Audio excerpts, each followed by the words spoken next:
Welcome to the Man Cave Podcast with Dan Casper. What's up, everybody? Welcome to this episode of the Man Cave Podcast, brought to you by our good friends from Toyson Ford and Hy-Vee.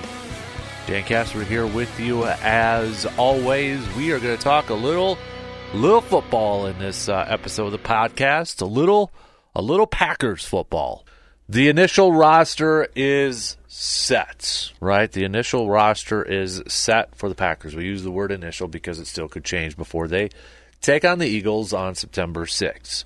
But the Packers, as we know, have elected to, right now, keep Greg Joseph as their kicker over Anders Carlson. We'll see if that's something that holds true. I still have my doubts on it, but I don't know what Goody and the rest of the Packers brass is thinking over there at 1265 Lombardi Avenue. Maybe they know something more than, well, they probably do know more something than a lot of us out there. But Anders gone after just 1 year. Also, A.J. Dillon, he ain't playing this year for the Packers, placed on injured reserve, does not have the designation to return. So either he's done, or maybe there's a buyout, an injury buyout, where he could potentially go to another team if he's healthy enough. I'm concerned about it. We talked with Dr. Crow about it last week. If you missed that conversation, you can check it out in another episode of the Man Cave Podcast. But you got to wonder now, is there some neck issues going on over there? Second stinger. Remember last season? It's what kind of affected the end of his regular season last year. I don't want to spread any maybe false info or anything like that, but the fact that you're already done for the year, that does not bode well. That does not bode well. So, Jordan Love, Malik Willis, that trade becoming official pending physical. Those are your quarterbacks. Your running backs, Josh Jacobs, Marshawn Lloyd, and Emmanuel Wilson. So, Marshawn Lloyd not placed on the injured reserve. Maybe potentially could later on, who knows, but right now, not. Receivers, Romeo, Christian, Jaden, Dontavian, Malik Heath, Bo Melton. So the receivers that the Packers ended their season with last year are the ones that they're going to begin with this year. Grant DuBose not making the initial 53-man roster. Toure also cut from the team. Tight ends, just three. Luke Musgrave, Tucker Kraft, Ben Sims, Tyler Davis also placed on injured reserve. Offensive linemen, Packers electing to keep 10 of them. Elton Jenkins, Josh Myers, Rasheed Walker, Zach Tom, Sean Ryan, Jordan Morgan, Andre Dillard, Jacob Monk, and then the Packers did elect to keep Kadeem Telfort and Travis Glover, releasing Royce Newman, Caleb Jones, amongst others. And I think it's fair to say when we go to the defensive ends, because of his game that we saw on Saturday, Aaron Mosby won himself a job. He made the initial 53-man roster. Preston Smith, Rashawn Gary, Lucas Van Ness, Kingsley Enagbare, Bretton Cox Jr., and Aaron Mosby. I think it's fair to say he won himself a job for what the performance he had on Saturday. Defensive tackles was pretty much cut and dry. Kenny Clark, TJ Slayton, Devontae White, Carl Brooks, Colby Wooden. They did place Jonathan Ford, who got hurt on Saturday, on injured reserve, but he gets the designated to return status for him. Linebackers, again, it was kind of what we all thought there. Quay Walker, Isaiah McDuffie, Eric Wilson, Edrin Cooper, Tyron Hopper. Christian Welch was released, but you got to wonder maybe he could, Packers hopefully thinking I'm assuming they're hoping that he can get back on the practice squad there. 5 corners, so they did just go with the 5 corners. Jair, Eric Stokes, Keyshawn, Carrington, but electing to go with the veteran Corey Ballantyne over Kalen King. Again, I got to imagine the Packers, Kalen King, they're wanting Kalen King on the practice squad. Safeties, Xavier McKinney, Javon Bullard, Evan Williams, Oladapo, rookie. But the Packers electing to keep Zane Anderson over Anthony Johnson Jr. And Anthony Johnson Jr. I thought had a solid camp. I thought he had a solid game on Saturday. This move tells me there was special teams involved in that decision, keeping Zane over Anthony Johnson Jr. on the initial 53-man roster. That's what kind of stands out to me. And then, of course, Greg Joseph, Daniel Whalen, and Matt Orzech. So that is, again, your initial 53-player roster for the Packers. What stood out to you? What decisions, what moves do you maybe not agree with? That sort of stuff. I'll say it again. The two moves that kind of surprised me that they didn't make the roster was Kalen King. I thought Kalen King earned a job. I mean, he was getting reps at the nickel, at the corner slot with the second defense at times in practice. High praise from Matt LaFleur. Made plays again on Saturday. So I was surprised they did not keep Kalen King. I think they feel like they can clear him through waivers and get him on the practice squad and such. That's a risk, in my opinion. And it might work out for Green Bay. It might. But it just takes one team to claim him on waivers, and then you don't have the guy. So I hope we haven't seen the last of Kalen King, because I think there's something there with the kid. I think let's get him back on this ball club. I would love to see it. I want Kalen King back because I think that kid has a lot of talent that we can mold into this thing. So I hope we get to see number 34 back in Green Bay at that practice squad. And I'll say the same thing about Anthony Johnson Jr. I like Anthony Johnson Jr. I liked him last year. I think he's taken some steps this year in year two. I understand, maybe keeping Zane Anderson for special teams purposes over there. So I hope Green Bay is able to bring back Anthony Johnson Jr. as part of that practice squad too. So those were the two moves I think surprised me the most, because outside of the Anders and A.J. Dillon ones there. But I thought for sure Kalen King was going to be making this roster. But again, you look at Corey, played a lot of snaps last year with the starting defense because of injuries, right? Got a lot of experience there. So I understand Green Bay, wanting to keep him. They re-signed him to bring him back. This guy who logged a lot of snaps with this ball club. But I got to imagine Green Bay's really hoping they can bring back Anthony Johnson Jr. and Kalen King to this roster. A couple other things that I guess stood out to me: the 10 offensive linemen, deciding to keep those 10 instead of maybe thinking, let's try to get somebody, back on the practice squad there. I mean, I'm not surprised with who was released. I think Royce Newman, the time was just maybe for some fans that it was a little too late. Probably would have wanted him released last year and such. Caleb Jones, I think, massive tackle a couple years ago. They were excited about his potential and maybe just didn't develop into the type of tackle, the type of player that they were hoping for at this point in time. So I'm not surprised by any of the players they released. I think I'm just surprised they did go ahead and keep 10. And I think, kind of looking at the guys they kept, Kadeem Telford, Travis Glover were probably the two that got those last two spots. So instead of trying to figure out who got it, they're keeping the youngster guys over there, and maybe they weren't comfortable with the fact of putting one of those guys out there on waivers and having another team claim them. Because remember, too, there's going to be some strategy with some of these teams here. You're going to keep your 53. Guys make that initial 53, but then after a couple days, like after today, if the Packers are awarded a waiver claim on somebody, they're going to have to make another roster move.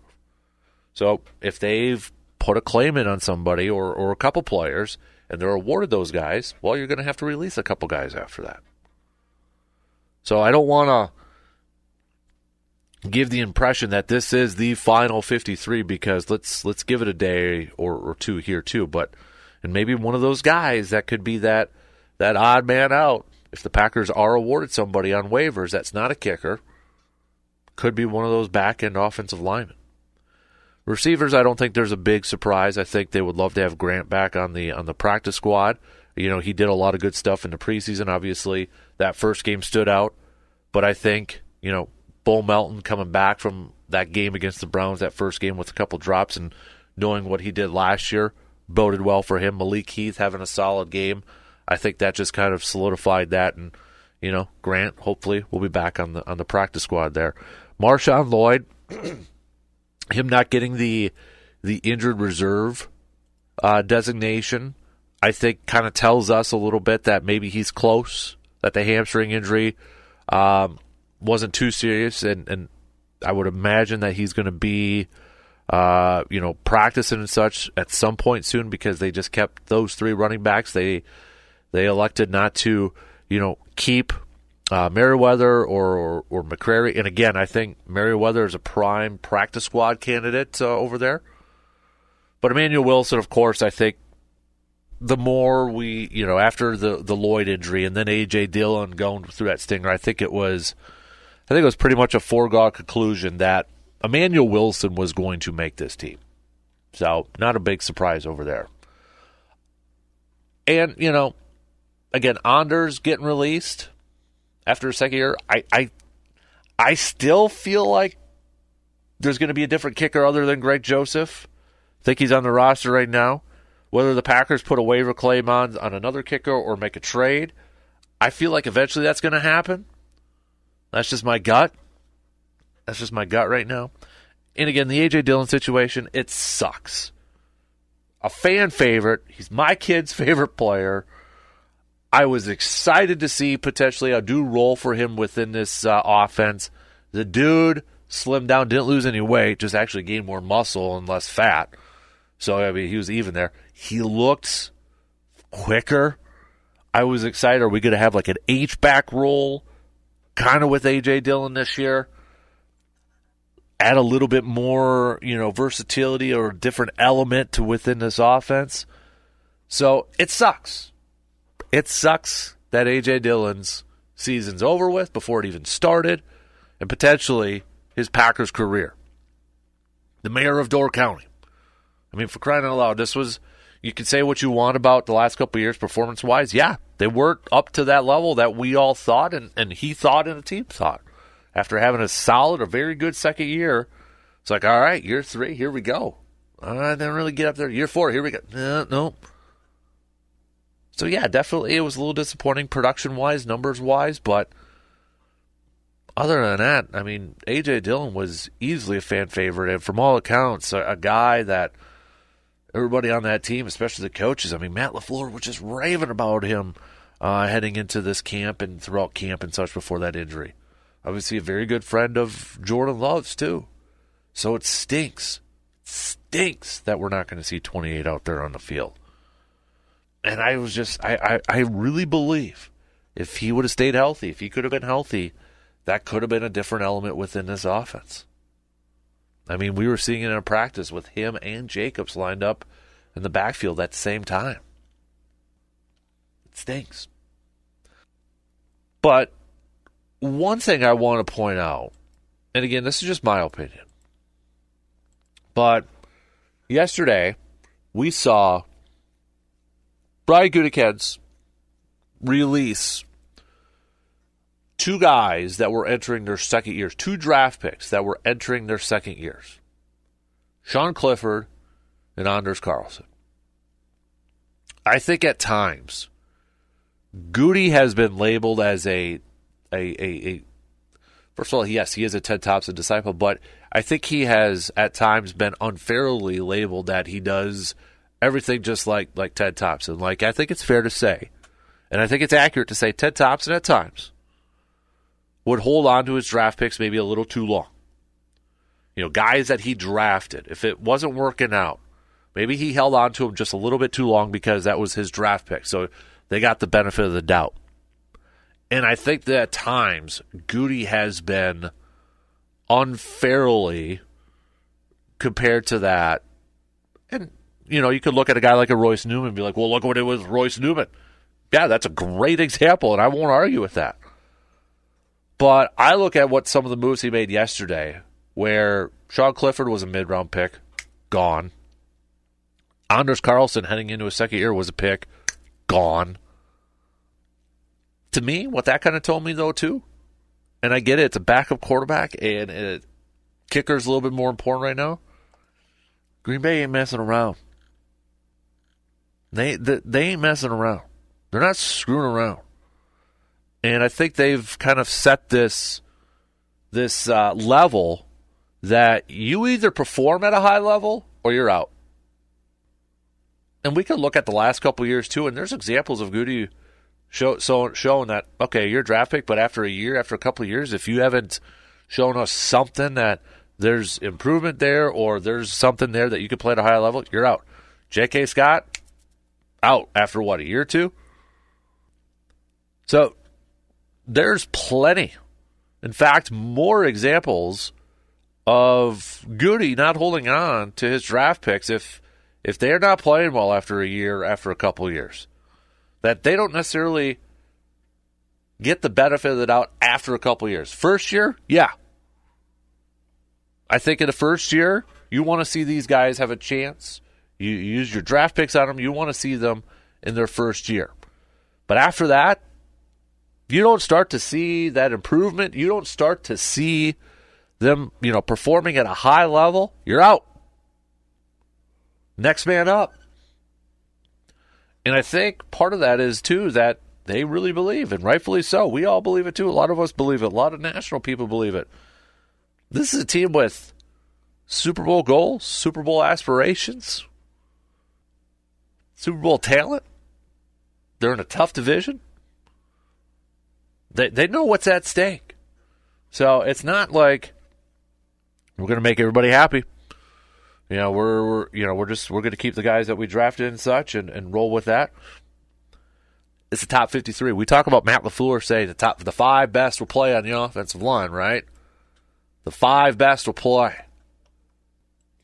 And I think when you look at some of the moves that Goody has made, it's the 53 best. It's the 53 best. It's the players that they believe that will put them in a position to succeed. And if you're not playing at that level, we're going to move on from you. We're going to bring in somebody else that we think is better or can play at a better level. Or maybe they have a higher ceiling. The Malik Willis move over there. If this was Ted Thompson running this thing, and I'm not trying to degrade Ted Thompson or anything like that, because the guy made a lot of really good decisions, some questionable decisions, no doubt about it. But I think it's fair to say there was at times where it's like, okay, maybe a little bit more benefit of the doubt towards draft picks, maybe holding on to them a little bit too long or a year too long. It was interesting, because at veterans, it'd be like he was a guy that would move on from a veteran a year too early instead of a year too late. But draft picks, if you were a draft pick, maybe it was a year too late instead of a year too early. Not messing around with this team, though. And, it's disappointing because I think Sean Clifford, and I know we bring it up and I've brought it up, there was fans last year that wanted Sean Clifford starting games over Jordan Love. And I think that's because we saw some stuff last year from Clifford. It's like, ooh, okay, guys got some arm. A little bit of gunslinger mentality, right? Because a lot of times when we get backup quarterbacks or rookie quarterbacks, maybe a little passive. They don't want to be a big risk taker, trying to make a good impression. Didn't really get that from Clifford. It's like, okay, throws the interception, he's back out there, let's go. And I think that resonated with a lot of Packers fans. And there was some stuff to like. So it's disappointing to not see a year 2 jump. It's disappointing to not see improvement. Was there a little bit of regression?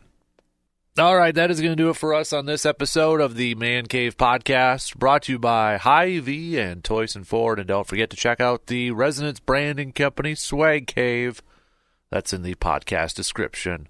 Until next time, I'm Dan Casper. And don't forget, if you could, give us a 5-star rating wherever you listen to your podcast, like Apple or Spotify, and a positive review, like on Apple. That way others can find the podcast. Until next time, I'm Dan Casper, and I will talk to you on the next episode of the Man Cave Podcast.